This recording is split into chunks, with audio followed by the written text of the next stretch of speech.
Yo, what's happening, Raider Nation? It's your boy Soto here. You know what it is. Raiders versus the world. Talking about the team the world loves to hate, your Las Vegas Raiders. All right. So this is a day that I think a lot of Raider fans were dreading, but a lot of the Raider fans that, were in the know kind of saw it coming. All right. If you haven't heard, Vinny Bonsignore from the Las Vegas Review-Journal reported that the Las Vegas Raiders are actively shopping cornerback Jack Jones. And if they do not find a trade partner by tomorrow, which is Monday, April 7th, that Jack Jones will be released by the Las Vegas Raiders. This may be some surprising news to some, but if you take a look at the numbers and the way that Pete Carroll and wants to play his defense in the secondary, I think it kind of makes a little bit of sense. We're going to get to all that. But before we do, I want to make sure everyone please to like, comment, and subscribe to this video. It's absolutely free. It's a great way to support this channel. And it's the absolute minimum you can do to support this channel besides doing nothing and just watching the video, which, of course, I always do appreciate. Okay, now that that's out of the way, let's get to Jack Jones, because this is something that I know a lot of Raider Nation is going to be kind of bummed with, because he's kind of a fan favorite because of all the splashy high-end plays that he makes. Let's take a step back. This is one of the reasons why I warned a lot of people in Raider Nation that I talk to every day when I do my shows and everything is, don't always look at the peaks when there's peaks and valleys. You got to put it all together to make everything make sense. I'm going to go through some stats. Now, these stats aren't the end-all be-all of everything, but they do count for something. And when you put it all together, it really does make sense. First off, Jack Jones is a generous 5'11", 180. He's not the prototypical size that Pete Carroll likes in his secondary. Again, that's not an end-all be-all. Kind of like the old Bill Parcells line. If he doesn't fall within these parameters, he better walk on water. Well, he doesn't fall within the parameters of a Pete Carroll corner. Jack Jones does not walk on water. We're going to get to some of that stuff right now. One thing underlying all this is Jack Jones has always been seen as an AP guy, right? And he was a guy that was given a second chance by Antonio Pierce right after he was released from New England. Now, he had his off-the-field issues with New England. I don't think it's any bearing on what's happening right now, because that has never scared Pete Carroll away in the past, okay? Pete Carroll has always been a guy that gives people second chances, a guy that's willing to work with the individual, not the noise that's on the outside. But, I mean, you carry loaded guns into Logan Airport, it's gonna stick around with you, okay?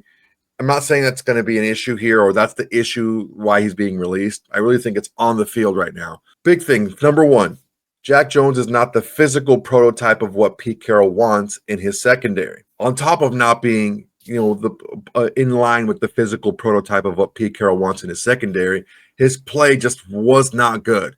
Let's take a look at some of these numbers, and you're going to see what I mean here. Now, overall, it doesn't look terrible, right? He had 3 picks. Jack Jones had a pick 6. He played 17 games, started 16 because he quit on the team basically late in the game that they were losing, and he was benched for the following game for the first half. He had 69 tackles, 16 passes defensed in that season. All right, let's take a look a little bit deeper into these numbers. The Raiders were ranked the worst secondary in coverage in the NFL last season.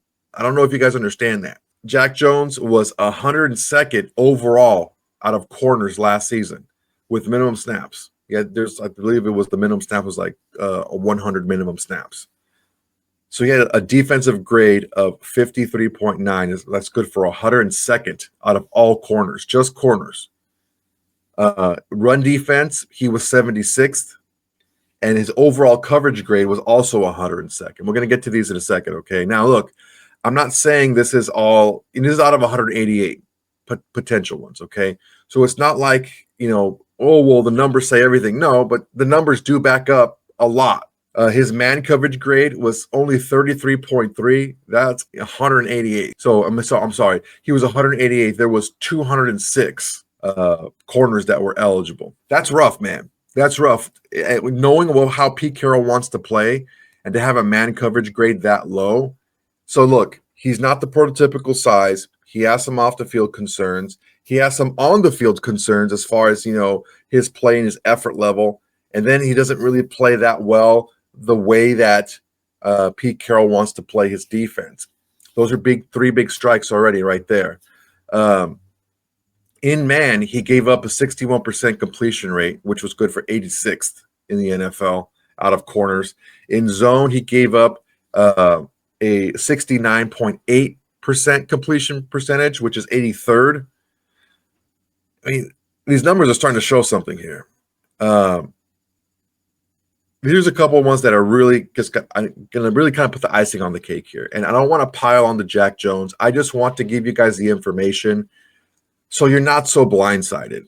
I wasn't really blindsided. I know a lot of you guys weren't super blindsided because, I mean, look, just because Jack Jones was probably one of our best corners in a extremely bad secondary doesn't mean that we should keep him around. Okay, we got to take a look at the numbers and how he plays overall. He gave up 10.6 yards per completion. That's not great. Every time he gave up a completion, it's a first down, basically. He gave up 8 touchdowns. He gave up a 98.5 passer rating against. That's tough. Out of the 69 tackles he made, he also missed 15 other tackles. That's a 17.9% miss percentage in tackling. That just can't happen in a Pete Carroll defense, man. All that stuff added together just shows you it just wasn't meant to be a good marriage from the very beginning. Now, had Jack Jones really had something that he really excelled at, maybe he would have been kept around at a lesser level. Definitely not as a starter, but, I mean, they're probably going to end up releasing him. I don't see anyone that's going to be clamoring to get Jack Jones as one of their starting corners or to trade for him as a corner. And if you trade for a guy, you're going to give up some draft capital for a guy. He's probably going to play, if not start, play some significant minutes. He doesn't play special teams. It's another bummer. It's a lot of marks against him. And I really like Jack Jones, and I really appreciate all the highlights he had for this team the last couple of seasons. But you take a look at this stuff and you just kind of stack it up on top of one another, and it's like, wow, man, this is really tough. It's really a bummer to look at all this stuff come together, and we're just looking at all this stuff, and it just adds up to it just wasn't going to be right. It wasn't going to be a good marriage. I don't blame Pete Carroll and John Spytek for wanting to move on. And I really do think this is a good thing for Jack Jones to be able to hook onto a team now, as opposed to waiting until after the draft and all this, second wave of free agency. Because look, especially in the secondary, the second wave of free agency can be pretty hectic. A lot of guys are getting cut for salary cap reasons, just a numbers game and this and that. And you kind of want to be out there beforehand, so you maybe latch onto a team a little bit quicker. But it's a shame, man. I hate to see him go, but I really do think it's for the best for everyone involved. Again, to sum it all up, Jack Jones just wasn't the prototypical size of a Pete Carroll corner. He didn't play the style that Pete Carroll wants to play. And, he had some on-the-field issues in the past, and that was with AP, the guy that's supposed to be able to kind of keep him under control. Even with AP as his head coach, he still kind of quit on the team on a certain couple of plays. And you put all that together, and it's just not a good marriage. I think Pete Carroll can excuse a lot of things and work with a lot of things. I just think that lack of commitment is not going to be one of them. And when you take a look at what's happened in the past, and combine that with the grades and how Jack Jones really performed in the situations and in the coverages that Pete Carroll does want to run a lot, I think you can all understand why this is going to be a party that's going to be good for everyone.